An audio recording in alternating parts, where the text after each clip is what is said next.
Hi, it's Tamar, and I've got another entry today for the Lived Experience Practitioner Discrimination Diaries. Oh yeah, that's it. Okay. So the last entry that I did, I was oh I was crying my eyes out, wasn't it? I think it was literally 2 minutes long, and I was kind of in pieces because I'd had um, an email. So just a bit of context. I started these diaries to try and get some pro bono legal support because I can't get it through my union.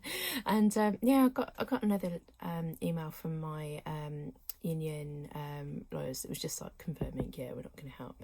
So I was just in bits. I think I'd done the diary just kind of after getting that. So I thought what I'd do today is just quickly just talk about things that I've done to kind of get from that feeling like I'm on the floor and I can't cope and I'm really upset and blah blah blah blah blah, to just kind of getting up and carrying on. And the reason for that is because the whole point of the diaries is not so much to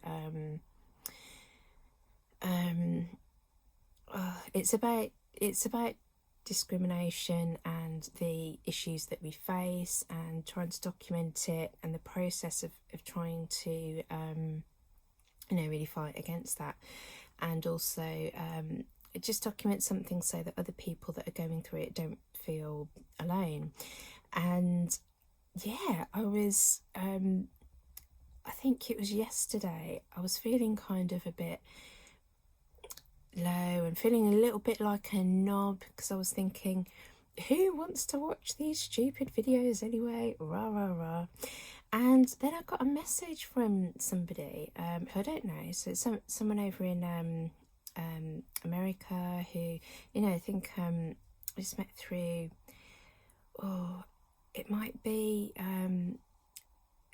Facebook and then online conference, I think, and or not, but anyway, we don't know each other kind of generally, and I was really touched because she sent me an email to just say, thank you so much, kind of like, kind of happened upon these, and I was looking for something again because of this shared experience of battling discrimination within the workplace, or just just the discrimination we face in general from being open about living with mental health conditions. So I was really made up about that, actually, because it's like, it's kind of, it's working, it's serving its purpose, and if it's one person, that's amazing, because that's the whole point. Anyway, so I thought what I'd do for this one, again, sort of just concentrate, just sort of like list the things that have made me go from like crying to sort of feeling all right today. And so again, there's that message from somebody about the diaries. Thank you. Anyone else can message me too if they want to. The other thing as well is that I've taken some leave while I'm kind of having to sort of go through this fighting discrimination process. So that's helpful in that it's something that I'm not.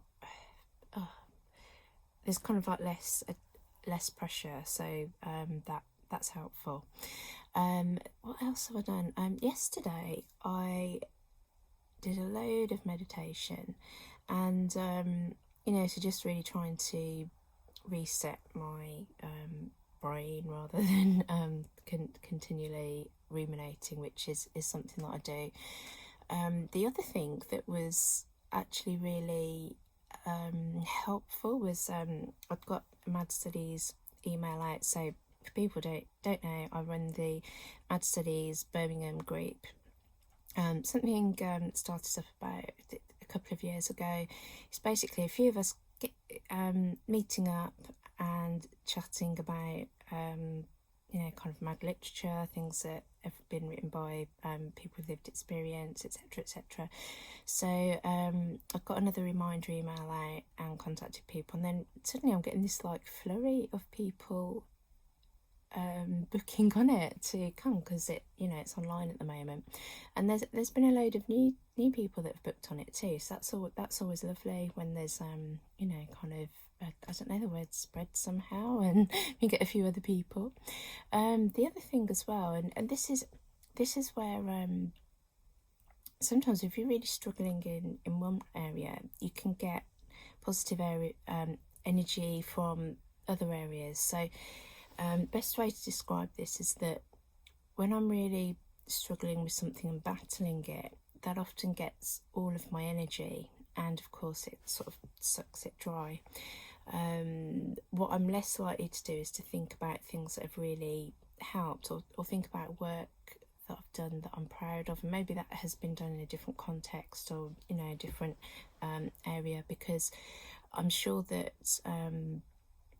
for lived experience practitioners that are watching this, you'll all be familiar with it's one thing to kind of be doing employed work, if you can ever find an actual job to kind of work at your craft, but a lot of the work that we do that's freelance is kind of in little bits and pieces, different projects and what have you. And sometimes I'm doing things and I kind of forget that actually I've done something to be proud of. So and done other bits of work that are actually quite good, had some good collaborations with some fantastic teams, and it's really easy to forget all of that stuff. So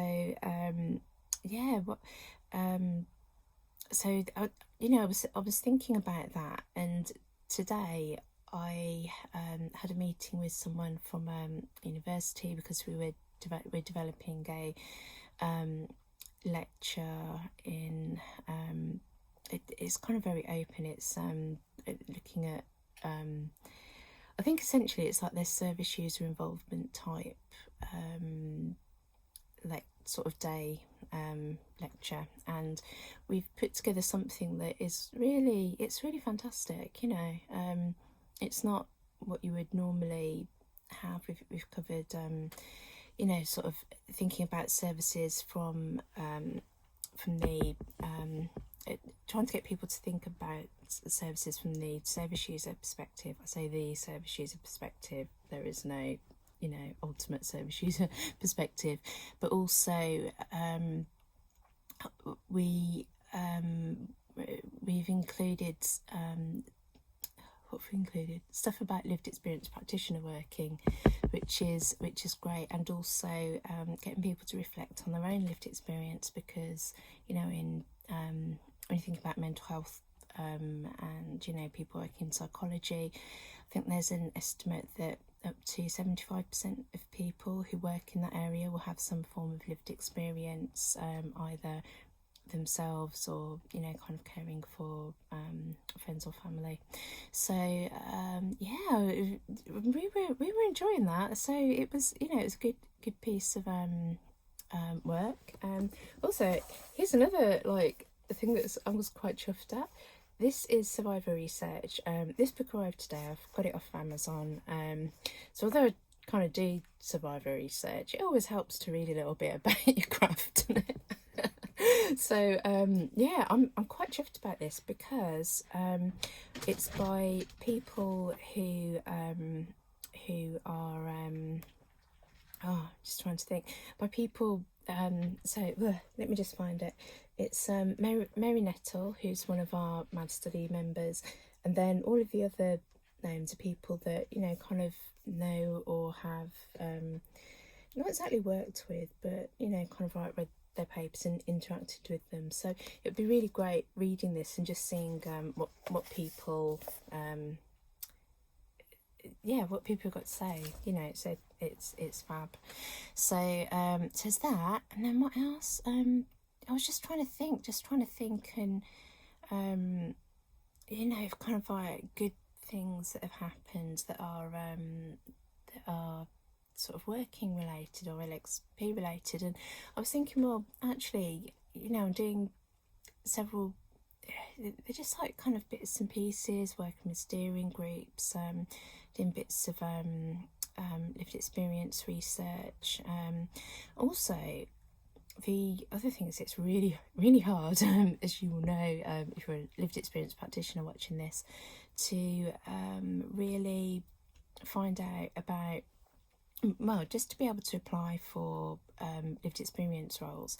So recently I've been able to apply for a couple, and actually been able to get interview for both of them, and that's been, I've been really chuffed about that, because at the moment it's so competitive, it's so tough, there's so few opportunities. There's when you go for a role, you are up against fabulous, amazing people, because we've got this wealth of people who are incredible within our discipline who are not employed. So there's something about that which is, it feels good to even get as far as an interview, and then just sort of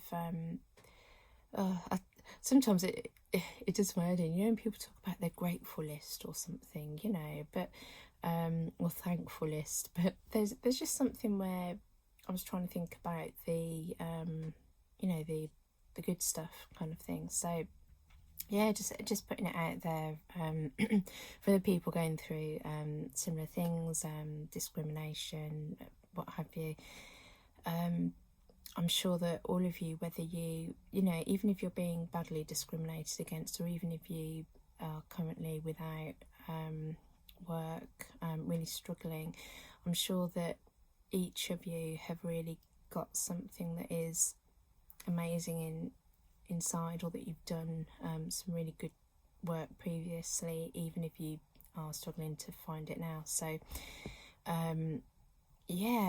think about that when things are tough. So that's it really. It's just like a quickie one, and God, I'm glad it's not a wheat fest, because I tell you what, it does your energy in, doesn't it? Yeah.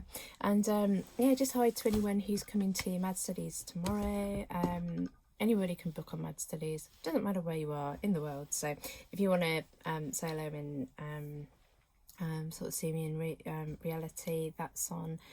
If you go to pinkskythinking.com, you can always book onto Mad Studies on there. It's normally on the front of the website. So right, okay, I'm going to start off now, because my husband came down earlier and I think he's cooked a casserole. So winner, casserole dinner.